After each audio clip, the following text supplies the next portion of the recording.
మన దేశ భవిష్యత్తును తీర్చిదిద్దడంలో ఆడపిల్లల పాత్ర చాలా ముఖ్యం కదా. మరి అలాంటప్పుడు వాళ్ల ఎదుగుదల కోసం ప్రత్యేకంగా ఒకరోజు ఎందుకు కేటాయించాలి? ఈరోజు మనం ఈ జాతీయ బాలికా దినోత్సవం వెనుక ఉన్న అసలు కథేంటి, దాని లక్ష్యాలేంటి అనే విషయాలని లోతుగా చూద్దాం. ప్రతి ఏటా జనవరి 24వ తేదీన భారతదేశం మొత్తం తన కుమార్తెల కోసం ఒక పండగ జరుపుకుంటుంది. ఇది కేవలం క్యాలెండర్లో ఒక తేదీ మాత్రమే కాదు, మన దేశ భవిష్యత్తుకు వారధులైన ఆడపిల్లల శక్తిని, వాళ్ల కలల్ని గౌరవించుకునే ఒక ప్రత్యేకమైన సందర్భం అన్నమాట. అయితే ఇక్కడే ఒక ముఖ్యమైన ప్రశ్న వస్తుంది. అసలు కేవలం ఆడపిల్లల కోసమే ఒక స్పెషల్ డే ఎందుకు? ఈ వేడుకల వెనక మనం సమాజంగా దృష్టి పెట్టాల్సిన లోతైన సమస్యలేమైనా ఉన్నాయంటారా? పదండి, ఆ కారణాలేంటో కలిసి చూద్దాం. సరే, ఈరోజు మనం ఏం చూడబోతున్నామంటే, ఫస్ట్ ఈ రోజు ఎందుకు మొదలైందో చూద్దాం.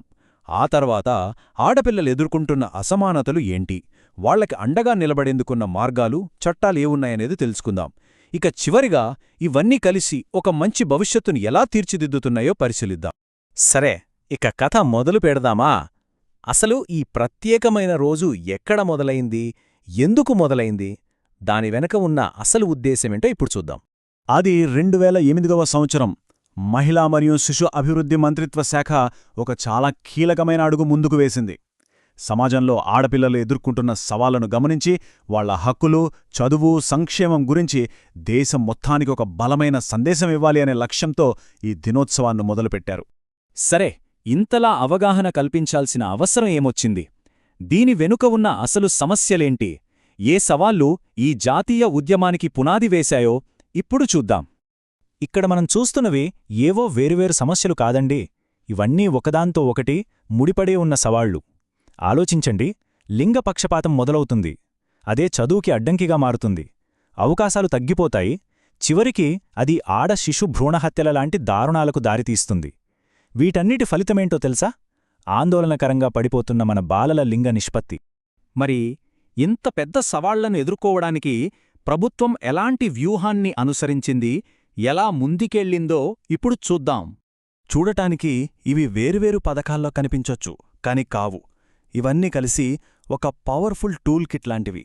ఒక ఆడపిల్ల పుట్టినప్పటినుంచి ఆమె చదువు, ఆరోగ్యం, ఆర్థిక భద్రత, ఇలా తన ఎదుగుదల్లో ప్రతి దశలోనూ అండగా నిలబడ్డానికి వీటిని రూపొందించారు.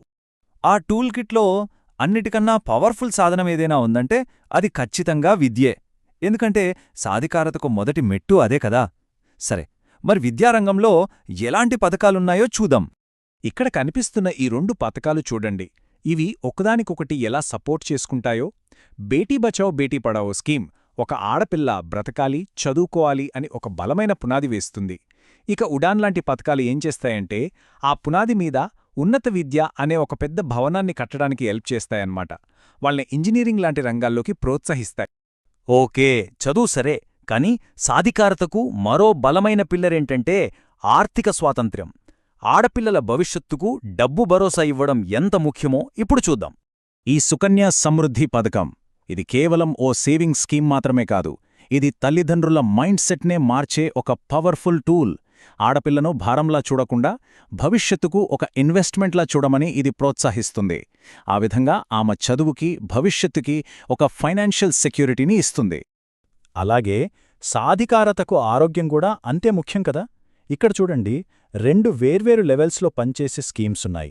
ఒకటి ఎస్ఏజీ, ఇది స్కూల్ మానేసిన 11 నుంచి 14 ఏళ్ల అమ్మాయిలపై ప్రత్యేకంగా ఫోకస్ పెట్టి వాళ్లకు పోషణ, లైఫ్ స్కిల్స్ అందిస్తుంది. ఇక రెండోది పోషణ్ అభియాన్, ఇది దేశం మొత్తం మీద పోషకాహార లోపాన్ని తగ్గించడానికి చేపట్టిన ఒక పెద్ద నేషనల్ మిషన్. అయితే ఈ స్కీమ్స్ అన్నీ సరిగ్గా పనిచేయాలంటే వాటికొక లీగల్ సపోర్ట్ కావాలి. ఒక చట్టపరమైన కవచం లేకపోతే ఇవి నిలబడలేవు. సరే, మరి ఆడపిల్లలను రక్షించే ఆ చట్టాల గురించి ఇప్పుడు తెలుసుకుందాం. ఈ లీగల్ షీల్డ్ అంటే ఈ చట్టపరమైన రక్షణ కాలంతో పాటు ఎలా బలపడిందో చూడండి. 2006లో బాల్య వివాహాల నిషేధంతో మొదలైంది. తర్వాత 2012లో పోక్సో లాంటి చాలా కఠినమైన చట్టాలొచ్చాయి. ఇక 2020 వచ్చేసరికి ఆ చట్టాలను ఇంకా స్ట్రాంగ్ చేస్తూ ఆడపిల్లలకు రక్షణ వలయం రోజురోజుకీ మరింత పటిష్టమవుతూ వస్తోంది. ఈ చట్టాలతో పాటు ఇంకా చాలా ఉన్నాయి. ఆపదలో ఉన్న పిల్లల్ని ఆదుకోవడానికి మిషన్ వాత్సల్య లాంటి పథకాలు, తప్పిపోయిన పిల్లల్ని కనిపెట్టడానికి ట్రాక్ చైల్డ్ లాంటి టెక్నాలజీ, ఆ తర్వాత పీఎం కేర్స్ లాంటి స్పెషల్ సపోర్ట్ సిస్టమ్స్, ఇవన్నీ కలిసి ఒక బలమైన సేఫ్టీ నెట్ను క్రియేట్ చేస్తున్నాయి. సరే, ఇప్పటిదాకా మనం స్కీమ్స్ గురించి, చట్టాల గురించి మాట్లాడుకున్నాం. ఇప్పుడు వీటన్నిటి అసలు లక్ష్యమేంటి? ఈ ప్రయత్నాలన్నీ మన సమాజంపై లాంగ్ టర్మ్లో ఎలాంటి ప్రభావం చూపిస్తాయో చూద్దాం. ఈ ఒక్క మాటలో జాతీయ బాలికా దినోత్సవం యొక్క అసలైన స్ఫూర్తి మొత్తం దాగి ఉంది. ప్రతి ఆడపిల్లలోనూ ఉన్న పొటెన్షియల్ని గుర్తించి వాళ్లకు అవకాశాలివ్వడమంటే అది కేవలం వాళ్ల భవిష్యత్తును మార్చడం కాదు, మనందరి భవిష్యత్తును, మొత్తం సమాజ భవిష్యత్తును నిర్మించడమే.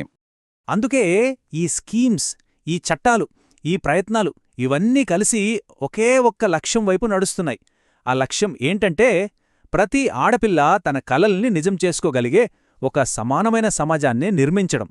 సో ఈ విశ్లేషణ చివర్లో మనమందరం ఆలోచించాల్సిన ప్రశ్న ఒక్కటే: ప్రభుత్వాలు, చట్టాలు వాటి పనివి చేస్తున్నాయి, అంత బానే ఉంది. కానీ నిజంగా ఒక సమానమైన ప్రపంచాన్ని కట్టాలంటే మనవంతుగా మనమేం చేయాలి?